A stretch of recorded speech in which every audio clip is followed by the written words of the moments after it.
Good morning everyone. मैं दीपक आप सभी का इस वीडियो में स्वागत करता हूं। आज 8 सितंबर 2020 के सारे करंट अफेयर हम इस वीडियो में डिस्कस करेंगे, तो पूरा वीडियो देखना। लास्ट में मैं आपसे एक क्वेश्चन पूछूंगा, उसका आंसर आपको कमेंट बॉक्स में बताना है। इस वीडियो की PDF फाइल आप डिस्क्रिप्शन में दिए गए लिंक से डाउनलोड कर सकते हैं। तो चलिए स्टार्ट करते हैं। हमारा पहला क्वेश्चन है, हाल ही में वोडाफोन आइडिया ने अपना नाम बदलकर क्या रखा है? तो इसका राइट आंसर हो जाएगा बी, VI। वोडाफोन आइडिया ने अपना नाम बदलकर VI करने की घोषणा की है और अब इनके सभी प्रोडक्ट पर यही नाम और यही लोगो दिखाई देगा।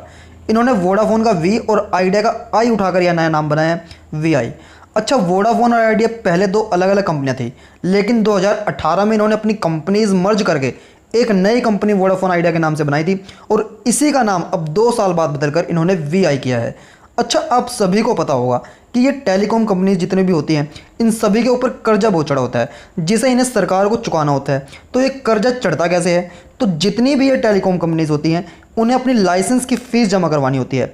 इनका डिपार्टमेंट ऑफ टेलीकम्युनिकेशन के साथ एक एग्रीमेंट होता है, जिसमें इन्हें लाइसेंस की फ़ीस और अपनी रकम की कुछ कीमत सरकार को देनी पड़ती है। तो वही कर्जा इन टेलीकॉम कंपनीज पर चढ़ा हुआ है। वोडाफोन आइडिया पर 58,000 करोड़ रुपए तक का बकाया है, जो सुप्रीम कोर्ट ने इसे 10 साल में चुकाने का वक्त दिया है, जिसमें से इसने 7,854 करोड़ रुपए तक दे दिए हैं। वोडाफोन आइडिया की स्थापना कब हुई थी? 31 अगस्त 2018। मतलब 31 अगस्त 2018 को ये दोनों कंपनीज मर्ज होकर एक कंपनी बन गई थी। इसका हेडक्वार्टर कहाँ पर है? मुंबई में। इसके CEO का नाम क्या है? रविंद्र टक्कर। क्या है? रविंद्र टक्कर। तो इतना आपको इस क्वेश्चन के बारे में पता होना चाहिए। देखिए, ज़रूरी नहीं आपको हर चीज़ का पता हो, लेकिन जो ज़रूरी है वो पता होना चाहिए। तो एग्जाम से रिलेटेड जो भी इंपॉर्टेंट फैक्ट्स होंगे वो मैं आपको बताऊंगा। तो चलते हैं हमारे नेक्स्ट क्वेश्चन पर। नीले आसमान के लिए स्वच्छ वायु का अंतर्राष्ट्रीय दिवस कब मनाया गया? तो इसका राइट आंसर हो जाएगा बी, 7 सितंबर को। International day of clean air for blue skies 7 सितंबर को मनाया गया। अब इसे मनाते क्यों हैं? तो इस दिन को मनाए जाने का उद्देश्य व्यक्तिगत, सामुदायिक, कॉर्पोरेट और सरकार सभी स्तरों पर लोगों में जागरूकता बढ़ाना है कि स्वच्छ हवा हमारे स्वस्थ जीवन, अर्थव्यवस्था और पर्यावरण के लिए कितनी जरूरी है। अब यह दिन स्वास्थ्य से रिलेटेड है, तो WHO के बारे में जान लेते हैं। WHO की फुल फॉर्म क्या है? World Health Organization. इसकी स्थापना कब हुई थी? 1 अप्रैल 1948 को। कब हुई थी? 1 अप्रैल 1948 को। इसका हेडक्वार्टर कहाँ पर है? जिनेवा, स्विट्जरलैंड में। और इसके हेड पर्सन का क्या नाम है? Tedros Adhanom. तो इतना आपको इस क्वेश्चन के बारे में पता होना चाहिए। हमारा नेक्स्ट क्वेश्चन है, FADA फाडा ने अपना नया अध्यक्ष किसे नियुक्त किया है? तो इसका राइट आंसर हो जाएगा C, Vinkesh Gulati. Federation of Automobile Dealers Association FADA ने विंकेश गुलाटी को अपना 35वां अध्यक्ष नियुक्त किया है और ये 2020 से लेकर 2022 तक अपने पद पर काम करेंगे। अच्छा, ये आए किसके स्थान पर है ये भी तो पता होना चाहिए। तो इससे पहले फाडा के अध्यक्ष आशीष हर्षराज थे और अब इनके स्थान पर आए हैं विंकेश गुलाटी। अब ये वर्ड आया है फाडा, तो ये क्या है? फाडा एक ऑटोमोबाइल डीलर्स की एसोसिएशन है। इसकी फुल फॉर्म है federation of Automobile Dealers association. इसकी स्थापना कब हुई थी? 1964 में। इसका हेडक्वार्टर कहाँ पर है? नई दिल्ली में। और इसके अध्यक्ष कौन है? विंकेश गुलाटी, जो अभी अभी नियुक्त हुए हैं। तो इतना आपको इस क्वेश्चन के बारे में पता होना चाहिए। हमारा नेक्स्ट क्वेश्चन है, हाल ही में F1 इटालियन ग्रैंड प्रिक्स 2020 किसने जीती है? तो इसका राइट आंसर हो जाएगा ए, पियरे गैसली ने। अल्फा टोरी के ड्राइवर पियरे गैसली ने F1 इटालियन ग्रैंड प्रिक्स 2020 जीत ली है और F1 रेस में पियरे गैसली की पहली जीत है। अच्छा, पियरे गैसली नंबर 1 पर रहे हैं, तो नंबर 2 पर कौन रहा? कार्लोस सेंज जूनियर, स्पेन के खिलाड़ी हैं।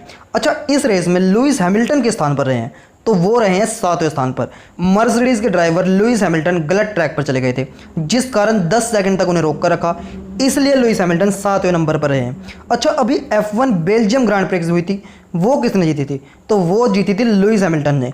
और अब यह F1 इटालियन ग्रांड प्रिक्स जीती है पियरे गैसली ने। अच्छा, ये F1 ग्रांड प्रिक्स क्या है? तो यह एक मोटर रेस होती है जिसमें F1 का मतलब होता है फार्मूला 1। तो इतना आपको इस क्वेश्चन के बारे में पता होना चाहिए।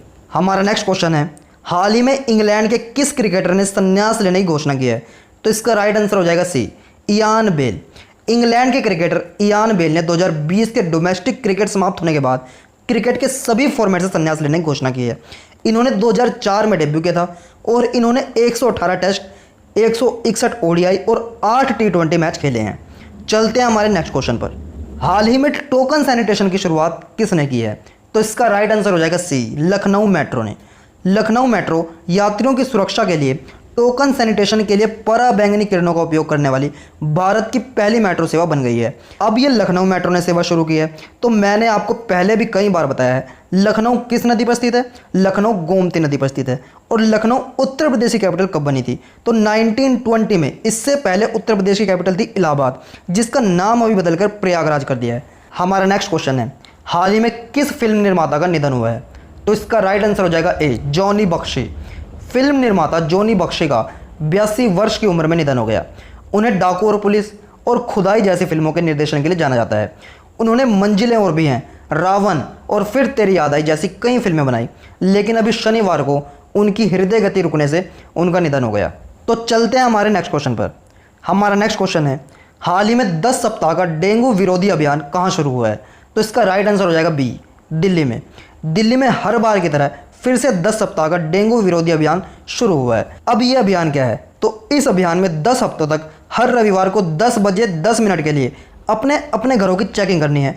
जहां भी पानी इकट्ठा दिखाई दिया उसे हटाना है और घर को साफ रखना है, जिससे डेंगू मच्छर पैदा ना हो और दिल्ली इस बीमारी से बच सके। अब यह अभियान दिल्ली में शुरू हुआ है। तो ये देखिए मैप में दिल्ली।